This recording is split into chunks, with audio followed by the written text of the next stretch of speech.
हरे कृष्णा। मैं आचार्य अजय आप लोगों का स्वागत करता हूं YouTube चैनल धर्म यात्रा पे। आज हम जानेंगे शिवरात्रि के बारे में। शिवरात्रि की पूजा कब है, कैसे करनी चाहिए, किन राशियों में कैसे करनी चाहिए, मुहूर्त क्या है, पूजा का मुहूर्त क्या है और क्या सामग्री इसमें यूज़ होती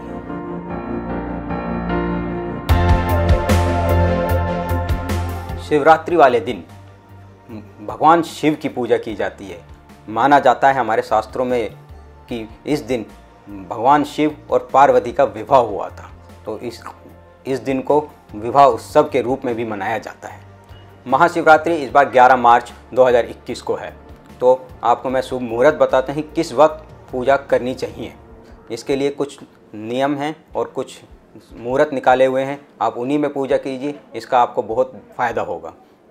निशिता काल पूजा का जो समय है 11 मार्च को रात 12:06 से 12:55 तक का है, यानी कि पूरे 48 मिनट। इसके बीच जो अगर भगवान शिव की पूजा करता है, अभिषेक करता है, उसको विशेष फल मिलता है। इसके अलावा और भी कुछ पहर के मुहूर्त हैं, मैं आपको बता रहा हूँ, आप नोट कर लीजिए।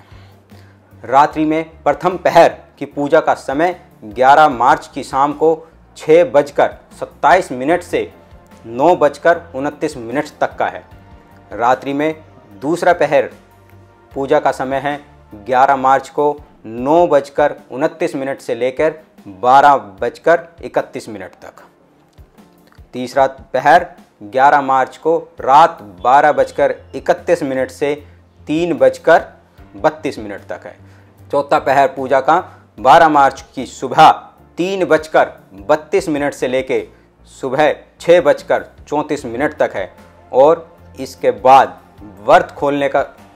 जो व्रत खोलने का समय है वो सुबह 6:34 से लेके शाम 3 बजे से 2 मिनट तक का है, 12 मार्च का। अब हम बात करेंगे व्रत के लाभ की। महाशिवरात्रि के दिन भगवान शिव का जो व्रत रखता है उसको भगवान शिव की विशेष कृपा मिलती है। जिन कन्याओं के विवाह में देरी या विलंब हो रहा है या कोई रुकावट आ रही है, उनको ये व्रत जरूर करना चाहिए। इससे वे बाधाएं और वर मिलने में कठिनाइयां जो हो रही हैं वो दूर होती हैं। इस व्रत को करने से मन पसंद आपको अपना वर मिल सकता है और आपकी मनोकामनाओं को पूर्ण करने वाला महाशिवरात्रि का व्रत भगवान शिव आपकी सारी मनोकामनाएं संपूर्ण पूरी करेंगे और ज़रूर पूरी करेंगे। अब हम बात करेंगे महाशिवरात्रि के व्रत में और भगवान की पूजा में होने वाली सामग्री की, जो आपकी स्क्रीन पे लिखी हुई आ रही है और मैं आपको बता रहा हूँ, उसको सावधानीपूर्वक सुने आप। भगवान शिव के लिए आप भांग, धतूरा, गाय का दूध, चंदन, रोली, मोली, चावल, कपूर, बेलपत्र, केसर, दही, शहद, शक्कर, फल, गंगा जल सबसे महत्वपूर्ण चीज़ है इसके लिए। शिव के लिए गंगा जल सबसे ज़्यादा इम्पोर्टेंट और प्रमुख चीज़ है, उसको ज़रूर आप परचेज कर लें। जनेऊ, इत्र, कुमकुम, पुष्पमाला, समी के पत्र और जो आप प्रसाद चढ़ाना चाहें वो ले सकते हैं। मीठा पान भी आप चढ़ा सकते हैं। इन सब सामग्री से भगवान शिव की पूजा की जाती है। शिव के साथ साथ आपको नंदी जी की भी पूजा करनी चाहिए, क्योंकि नंदी ही शिव के प्रमुख सेवादारों में से एक हैं। उनके ही द्वारा आप शिव तक पहुंच सकते हैं। सभी सामग्री शिव की पूजा करने के बाद नंदी की पूजा जरूर करें। जो लोग मंदिर नहीं जा सकते हैं वो घर में भी पूजा कर सकते हैं। इन सभी सामग्री से शिव और नंदी की फ़ोटो लेके उसका अभिषेक कीजिए।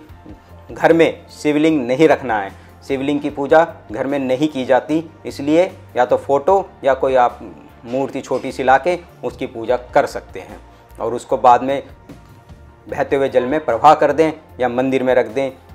पूजा स्टार्ट करने के लिए, प्रारंभ करने के लिए सबसे पहले जल अभिषेक से प्रारंभ कीजिए। सबसे पहले शिवलिंग को जल अभिषेक कीजिए, उसके बाद पंचामृत का अभिषेक कर सकते हैं और करना चाहिए।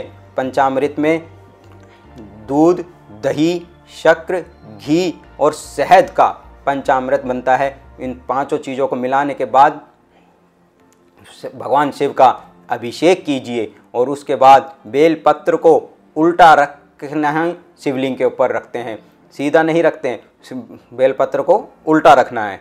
और जो भी आपने बाकी सामग्री ली है उसको भगवान शिव को अर्पित कीजिए। उसके बाद आप नंदी की पूजा कीजिए, नंदी का भी पहले जल अभिषेक कीजिए, उसके बाद उनका पंचामृत से अभिषेक कीजिए। उनको बेलपत्र धतूरा ये सब नहीं चढ़ाना है, उनको मात्र आपको फल चढ़ाने हैं और बाकी आप सामग्री उनको चढ़ा सकते हैं।